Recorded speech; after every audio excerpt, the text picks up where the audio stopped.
You, the men and women who work in mines and related facilities, are routinely exposed to dangerous conditions and situations.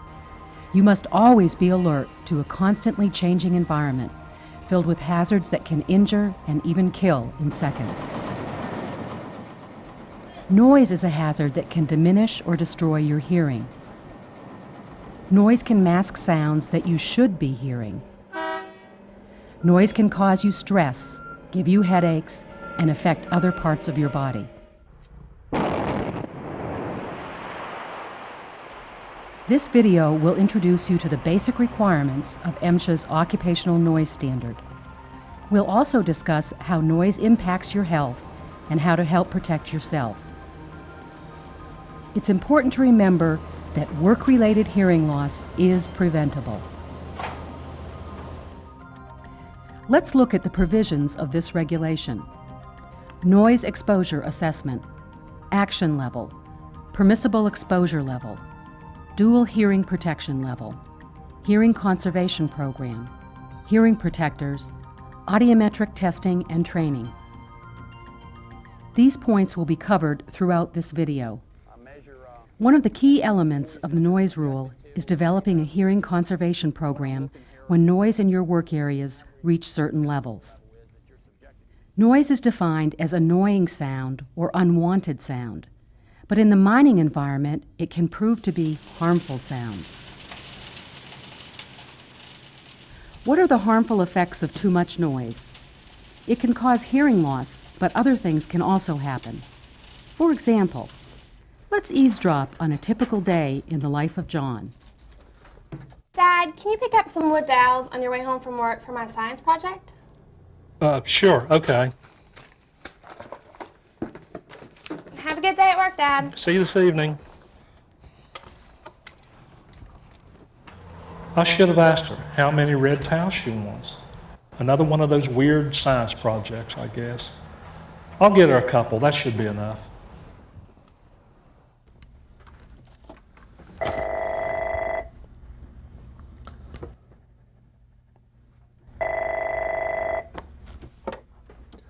John speaking. Hi, John. I need you to go over to Building 3 and pick up 9 light bulbs right away. Can you do that? Okay. Bye. Her orders get screwier every day. The white pine boards are in Building C.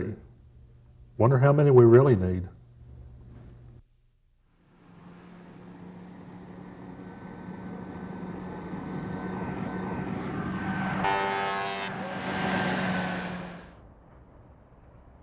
Man, I should have heard that truck coming.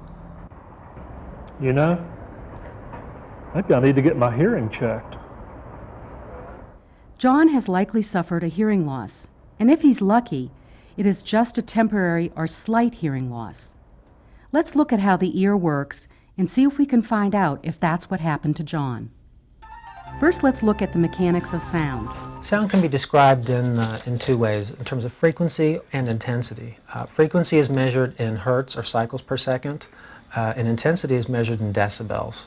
0 to 10 decibels would be a very, very faint sound, leaves rustling at a distance. 50 to 60 decibels would be conversation, about the level that we're talking right now. 100 decibels would be machinery, chainsaw, such like that. 120, 130 would be a rock and roll band, and 180 would be the space shuttle taking off.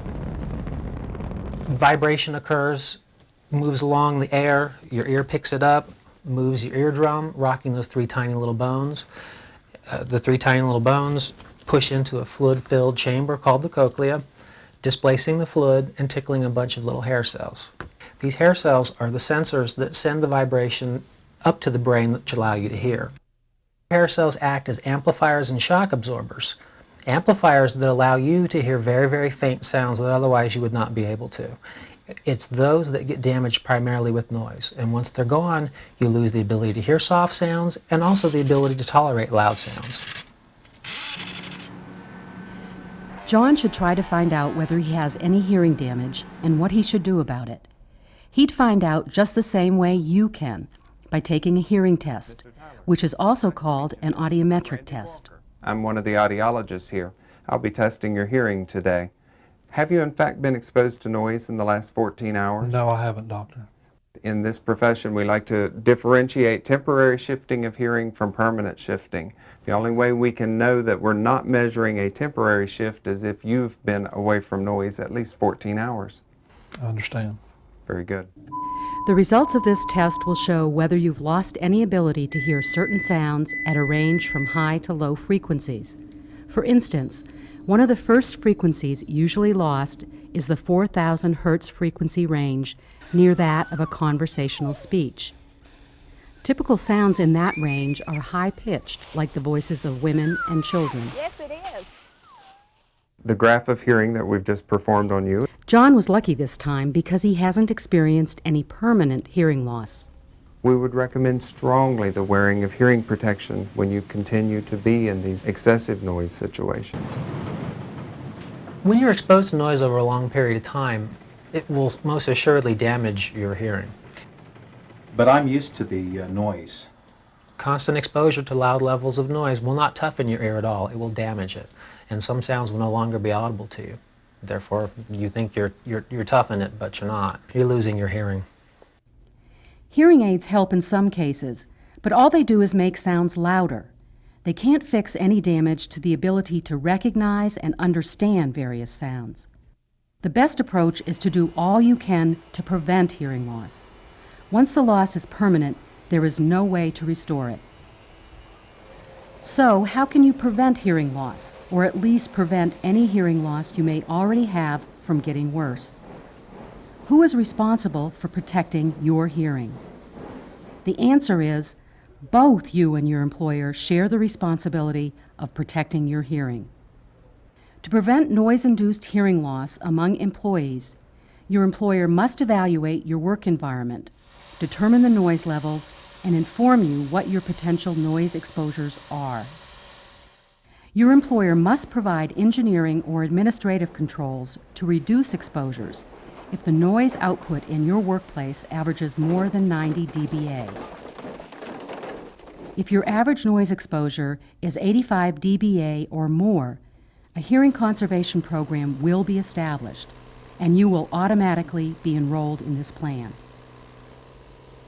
As part of this hearing conservation program, the operator will provide a variety of appropriate hearing protectors for you to select from and show you how to wear them.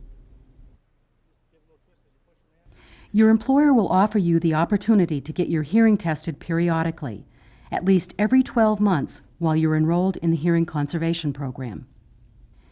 You will be given initial and annual training, and your employer will keep complete records. To protect and conserve your hearing, you need to select, check the fit of, and wear hearing protectors correctly. If the plugs do not fit your ears properly, they can't protect your hearing. Maintain engineering controls in good working order.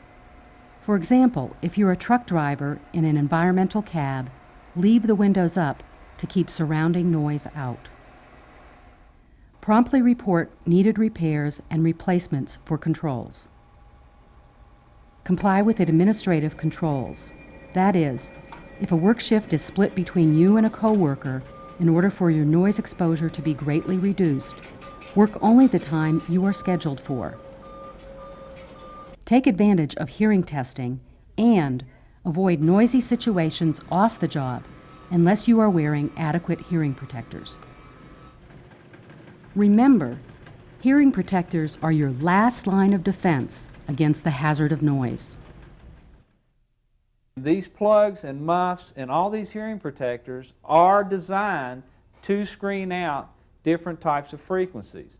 So it's important as an employer, not necessarily for you as an employee, but the employer needs to know the frequency of the noise that he's trying to filter out so that he can provide to you the proper type of hearing protector that is going to benefit you most, that you get the most use out of. There's basically two types of hearing protectors that you can use. We have ear muffs and ear plugs. You need to make sure that you choose the type that you're using that's going to be the most beneficial to you. Normally, as a general rule, earplugs will have a higher noise reduction rating than the muffs. One of the things that these things are good for is that you don't have to worry about getting the plugs rolled up, stuck into your ear. These fit over your ears. A lot of people think that they're very good in colder weather because it helps with the cold, keeps your ears a little warmer. It also helps keep some of the wind out of your ears. Now there's some disadvantages to these too, because regardless of where you're working, everybody has to wear safety glasses on the job. And if you don't have the proper muffs, those safety glasses are going to interfere with the seal that goes around your ear, so you're going to lose some of that noise reduction rating. It don't take a lot. If you have a beard, long hair, jewelry, to interfere with the seal of these around your head. In hot weather, you get sweat buildup between the muff and your head. These have a tendency to slip around on you.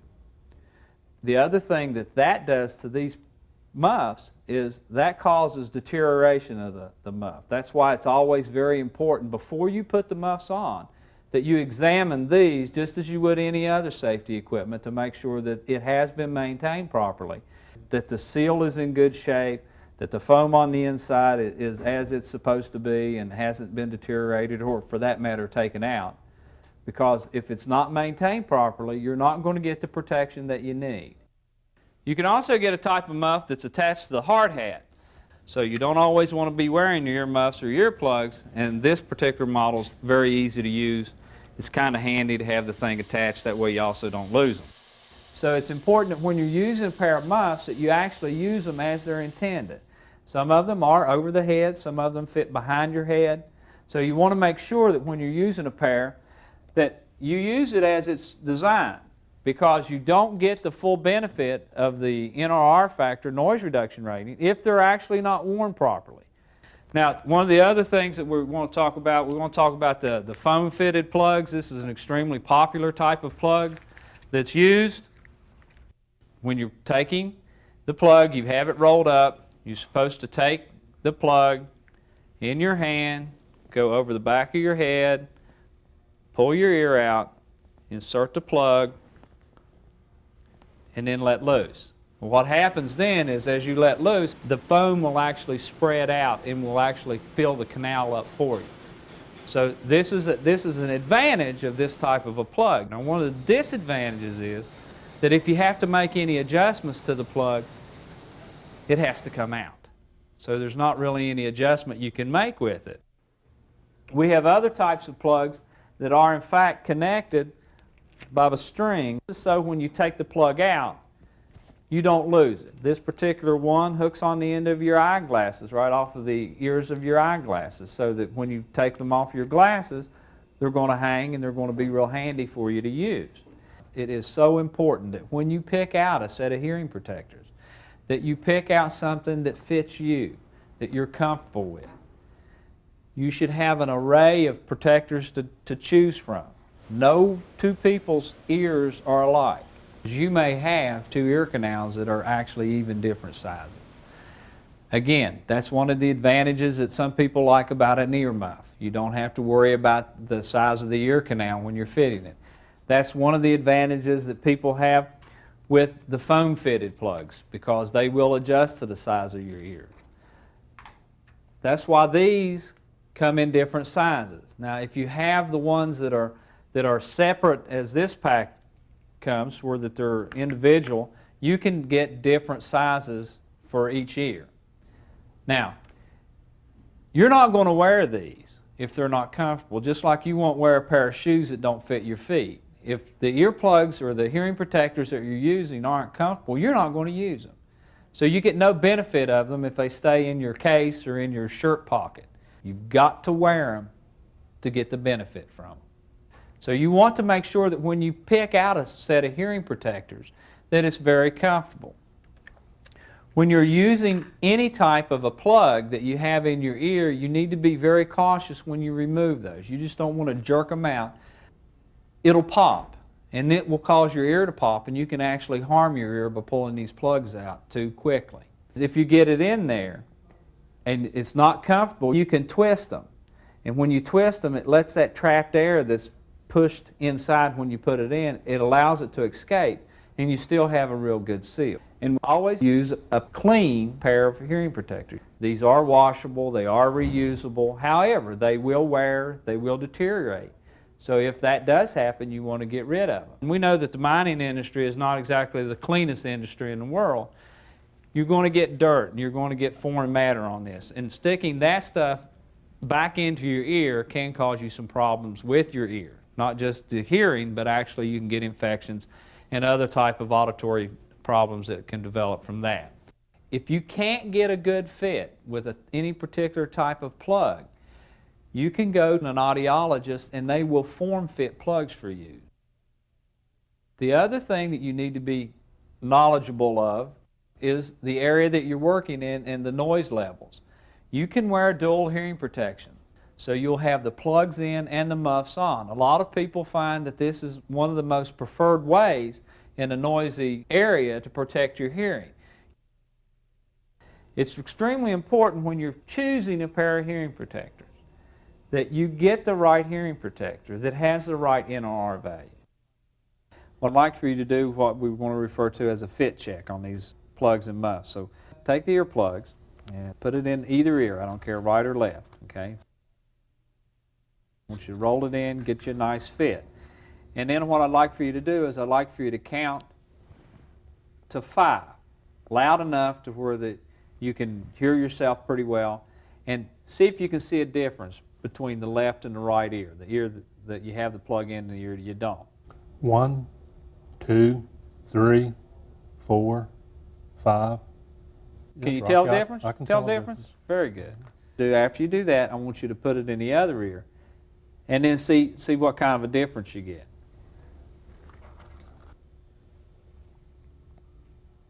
One, 2, 3, 4, 5. And the sound should sound like now when you talk or you hear sounds, it should sound like it's coming from the middle of your head. That means that you have a nice, good fit with your hearing protectors, that they're working properly. Now you should get that same effect when you use the muffs also, okay?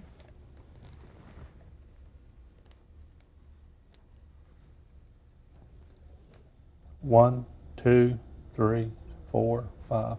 So now, and you can do that every time you put the plugs in or the muffs on. You can do this check to make sure that you have a good fit. You should also protect your hearing away from the job. It's not just work that can cause hearing loss. Sometimes it's the fun stuff.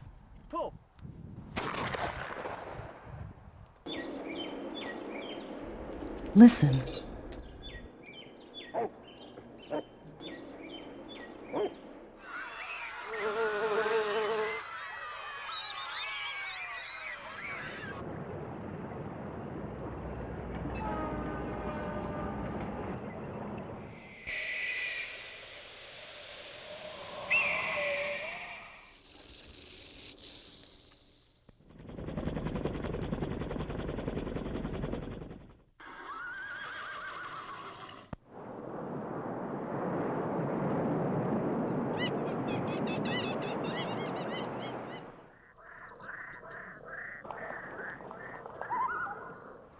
Yes, sound can be sweet. And if you could hear all those sounds, your hearing is still very good. So continue taking care of your hearing. If, however, those sounds weren't clear or audible, you could have already experienced some hearing loss, either temporary or permanent. It's just as important that you start protecting your hearing now in order to prevent any further loss, or the sounds you just listened to might be lost forever. Hey, Dad. Good hearing makes your life richer and more enjoyable. Saving your hearing could save your life. Save your hearing, save your life. For more information about Part 62, the MSHA noise rule, please visit our website at www.msha.gov.